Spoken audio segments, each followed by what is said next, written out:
August 6th, 1945, Hiroshima. August 9, Nagasaki. The atom bomb attacks on Japan. My father was married to his work. I don't have a single memory of going places or doing stuff with him on weekends. But even as a kid, I knew on some level that it was for his family. I respected him. My mother used to tell me all the time, "Your father is a brilliant scientist. He saved countless American boys from death. You should be proud of him." Yeah. You could say the war ended because of those bombs. When I was in the 5th grade, a Japanese student transferred to our class. She showed me photos of Hiroshima after the bomb. I couldn't believe my eyes. A city of over 350,000 people reduced to a scorch mark on the ground by a single atomic bomb.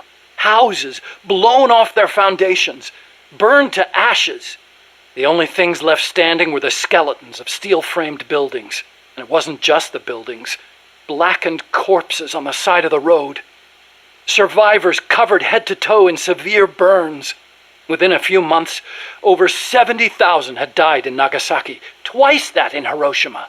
For years after that, I couldn't talk to my father. Couldn't even stand to look at his face. I know how you feel, Doc. But your father's your father. If he hadn't worked on that project, my body wouldn't be like this. I could be researching something else. I could have lived a normal life. It wasn't so long ago the world stood on the brink of nuclear war. Just over on the other side of the Caribbean. I was 17 at the time. I'd skipped a few grades and was a sophomore at MIT. I remember feeling kind of apathetic about the news that came in every day. It seemed clear to me that as long as they had a grasp of the concept of nuclear deterrence, there was nothing to fear. Either that, or they were fanning that fear on purpose. As a way to secure a bigger defense budget? Huh, I can see that. But if that was their plan, it kind of backfired. Because it ushered in the era of détente between East and West. Coldman's really gonna do it this time. Once the nuclear genie is out of the bottle, the yoke of deterrence is going to be meaningless. People will die. Cities will burn. We have to stop him now before it's too late to turn back. So you've been doing nuclear research your whole life? No, not really. At first I wanted to be an aerospace engineer.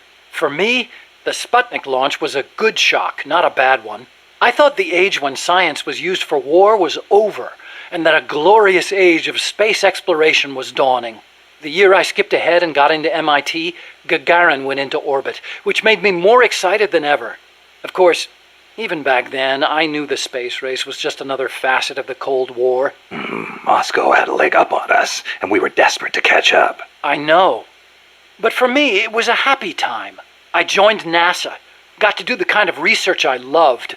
Our nation's prestige hinged on our work. They gave us whatever resources we asked for. I knew you could turn a rocket into an ICBM by fitting it with a nuclear warhead, but that didn't bother me so much. It didn't last long, though.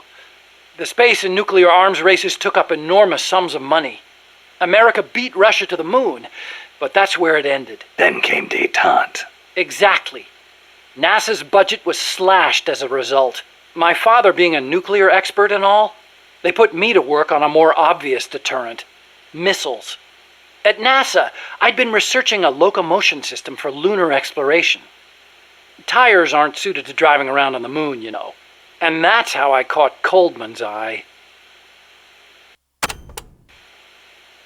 Chico, you know much about cloud forests? Not that much.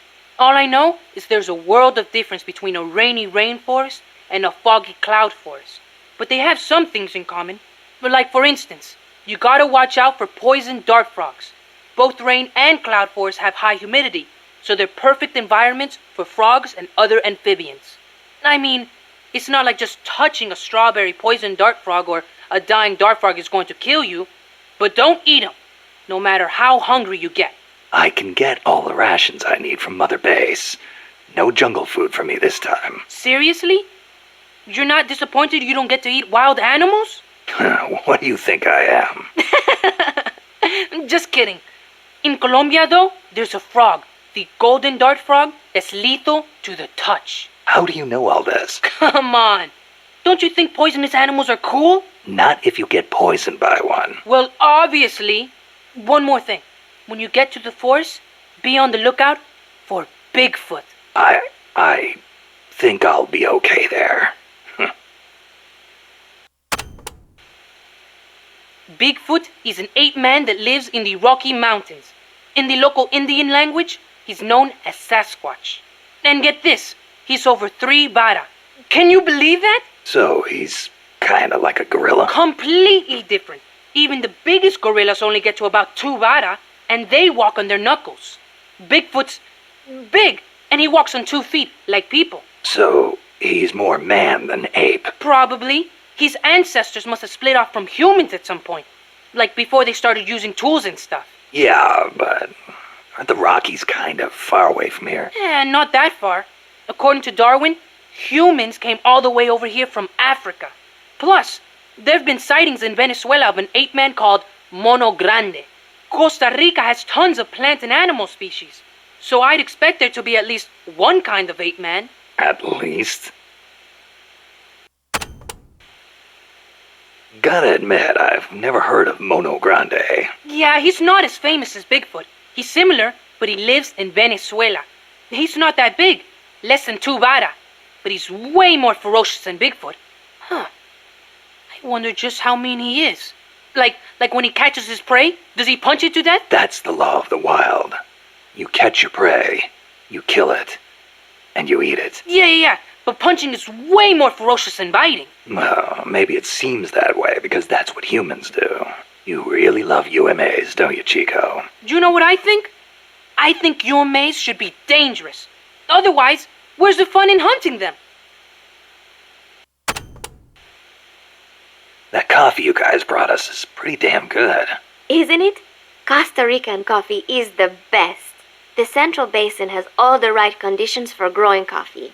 It is high in elevation, with steady temperatures and well-drained volcanic soils. The professor certainly seems attached to it. The coffee we drank on the boat coming over was awful. It put him in such a terrible mood. Well, how come I never hear about Costa Rican coffee then? Because it gets bought up by wholesalers and mixed with beans from other countries. It is really a shame. Such wonderful beans, and nobody knows they are from Costa Rica. Huh. They should launch an ad campaign or something. Right.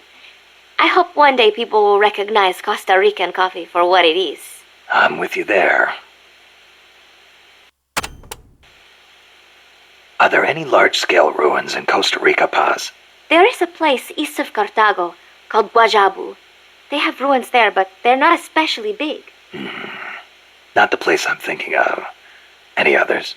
Well, if you go a little way across the border into Nicaragua, there is a place called La Fortaleza de la Inmaculada Concepción. That is the only famous one. Then what were those ruins I saw from up on Irasu? There are a lot of things we still do not know about Costa Rica's ancient civilizations. There are giant stone spheres throughout the country. What they were used for is still a mystery. You know that butterfly painted on Peace Walker? Any idea what that is? It is a Morpho. A Pallades Morpho, if I'm not mistaken. Pallades Morpho. Uh-huh. It is the most common type of Morpho in Costa Rica. Huh. It has these gorgeous metallic blue wings that shimmer in the light. You can see them even from a distance. You mean they reflect light? Correct. It is called structural color. Morpho scales have tiny bumps on them that interfere with the light and make them look blue. The space between the bumps corresponds to the wavelength of the blue light. Let me see if I get this. So if you could change the spacing, you'd end up seeing a different color. That is the principle. I heard somewhere it is being researched as a way to color cloth without dye. Think of the camouflage you could make with that. Is that all you can think of? Hey, it's important.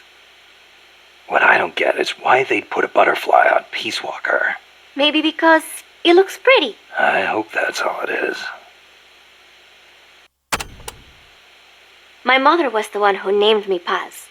She said it was an expression of her wish that the country stay at peace. It is a pretty common name in Central America. My mother always used to tell me, never make war. Always help keep the peace. I remember. Your grandparents. Yes, they died in the Civil War. I think that is why my mother hated war so much. That's another thing you've got in common with Kaz. His mother named him Peace, too. See, because Japan also suffered through war. I think I know how Mr. Miller's mother felt. You like the peace sign, huh? See, as a gesture, it connects every peace-loving person. Here, you try it, Snake. Peace. No thanks. It doesn't suit me. Too bad for you. You know, the V in the peace sign comes from the V in victory. When did it start standing for peace? I am not completely sure, but I guess it came out of the protest movement against the Vietnam War. Oh, and do not turn your hand around when you do it, especially around British people. It is insulting. So, you live alone now? No, not alone. I've been living in school dormitories since I started junior high. After my mother died, my relatives took me in, but they were not my real family. You didn't fit in there. In a way. My aunts were kind to me and all. But I know how difficult it must have been to suddenly have a child thrust into their lives. When you live with someone, there are no secrets. I could tell my being there was a burden on them. Sounds like a rough childhood. I would not say that. I was lucky just to have people take me in. There are huérfanos living out in the streets because their mothers died. It is even worse in countries with frequent civil wars. So, who am I to complain about my childhood? You're a pretty tough kid, you know. Not at all. I am not strong at all.